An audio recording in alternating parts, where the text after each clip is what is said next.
Chapter 23.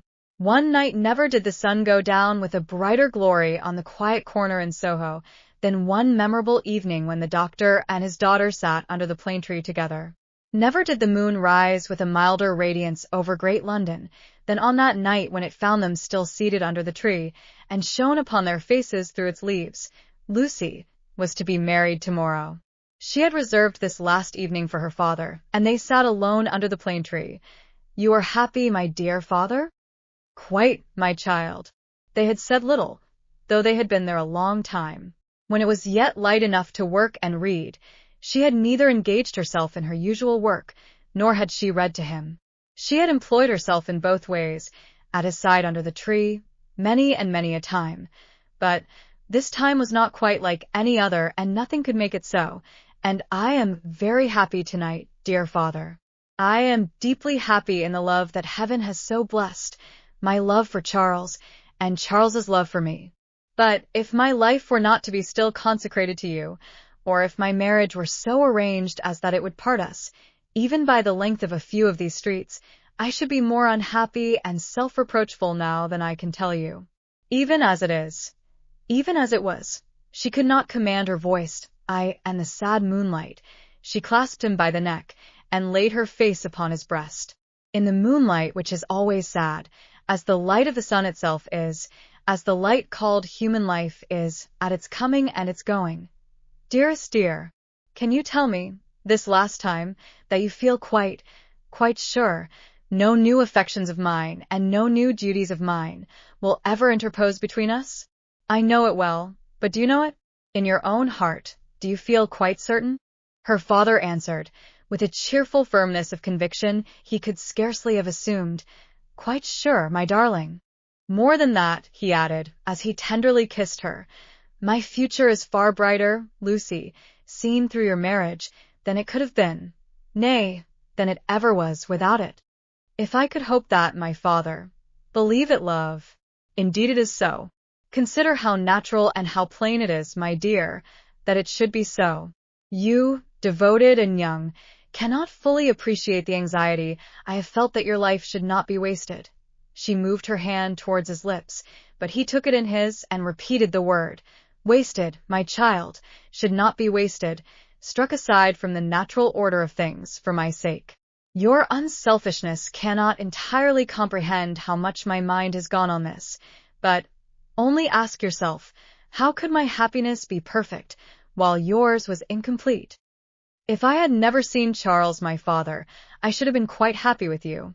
He smiled at her unconscious admission that she would have been unhappy without Charles having seen him, and replied, "My child, you did see him, and it is Charles. If it had not been Charles, it would have been another. Or, if it had been no other, I should have been the cause, and then the dark part of my life would have cast its shadow beyond myself and would have fallen on you." It was the first time, except at the trial, of her ever hearing him refer to the period of his suffering. It gave her a strange and new sensation while his words were in her ears, and she remembered it long afterwards. "See," said the doctor of Beauvais, raising his hand towards the moon. "I have looked at her from my prison window, when I could not bear her light. I have looked at her when it has been such torture to me to think of her shining upon what I had lost, that I have beaten my head against my prison walls.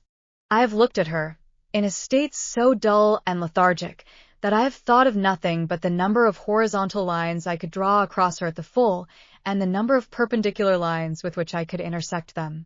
He added in his inward and pondering manner, as he looked at the moon, "It was 20 either way, I remember, and the 20th was difficult to squeeze in." The strange thrill with which she heard him go back to that time deepened as he dwelt upon it, but there was nothing to shock her in the manner of his reference. He only seemed to contrast his present cheerfulness and felicity with the dire endurance that was over. "I have looked at her, speculating thousands of times upon the unborn child from whom I had been rent, whether it was alive, whether it had been born alive, or the poor mother's shock had killed it, whether it was a son who would some day avenge his father. There was a time in my imprisonment when my desire for vengeance was unbearable. Whether it was a son who would never know his father's story, who might even live to weigh the possibility of his father's having disappeared of his own will and act. Whether it was a daughter who would grow to be a woman. She drew closer to him and kissed his cheek and his hand. I have pictured my daughter, to myself, as perfectly forgetful of me, rather, altogether ignorant of me, and unconscious of me. I have cast up the years of her age, year after year. I have seen her married to a man who knew nothing of my fate. I have altogether perished from the remembrance of the living, and in the next generation my place was a blank. My father, even to hear that you had such thoughts of a daughter who never existed, strikes to my heart as if I had been that child. You, Lucie? It is out of the consolation and restoration you have brought to me that these remembrances arise and pass between us and the moon on this last night. What did I say just now? She knew nothing of you. She cared nothing for you.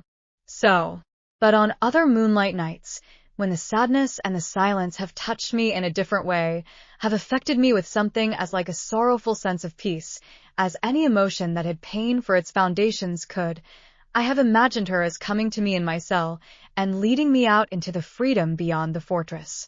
I have seen her image in the moonlight often, as I now see you, except that I never held her in my arms. It stood between the little grated window and the door. But you understand that that was not the child I am speaking of. The figure was not. The image, the fancy? No. That was another thing. It stood before my disturbed sense of sight, but it never moved. The phantom that my mind pursued was another and more real child. Of her outward appearance, I know no more than that she was like her mother. The other had that likeness too, as you have, but was not the same. Can you follow me, Lucie? Hardly, I think. I doubt you must have been a solitary prisoner to understand these perplexed distinctions. His collected and calm manner could not prevent her blood from running cold, as he thus tried to anatomize his old condition. In that more peaceful state, I have imagined her, in the moonlight, coming to me and taking me out to show me that the home of her married life was full of her loving remembrance of her lost father. My picture was in her room, and I was in her prayers. Her life was active, cheerful, useful, but my poor history pervaded it all. I was that child, my father. I was not half so good, but in my love that was I. And she showed me her children, said the doctor of Beauvais, and they had heard of me, and had been taught to pity me. When they passed a prison of the state, they kept far from its frowning walls, and looked up at its bars, and spoke in whispers. She could never deliver me. I imagine that she always brought me back after showing me such things. But then, blessed with the relief of tears, I fell upon my knees, and blessed her. I am that child, I hope, my father. Oh, my dear, will you bless me as fervently tomorrow? Lucie, I recall these old troubles in the reason that I have tonight for loving you better than words can tell, and thanking God for my great happiness. My thoughts, when they were wildest, never rose near the happiness that I have known with you, and that we have before us. He embraced her, solemnly commended her to heaven, and humbly thanked heaven for having bestowed her on him. By and by, they went into the house. There was no one bidden to the marriage but Mr. Lorry. There was even to be no bridesmaid but the gaunt Miss Pross. The marriage was to make no change in their place of residence. They had been able to extend it by taking to themselves the upper rooms formerly belonging to the apocryphal invisible lodger, and they desired nothing more. Dr. Manette was very cheerful at the little supper. They were only 3 at table, and Miss Pross made the third. He regretted that Charles was not there, was more than half disposed to object to the loving little plot that kept him away, and drank to him affectionately. So, the time came for him to bid Lucie good night, and they separated. But, in the stillness of the 3rd hour of the morning, Lucie came downstairs again, and stole into his room, not free from unshaped fears beforehand. All things, however, were in their places.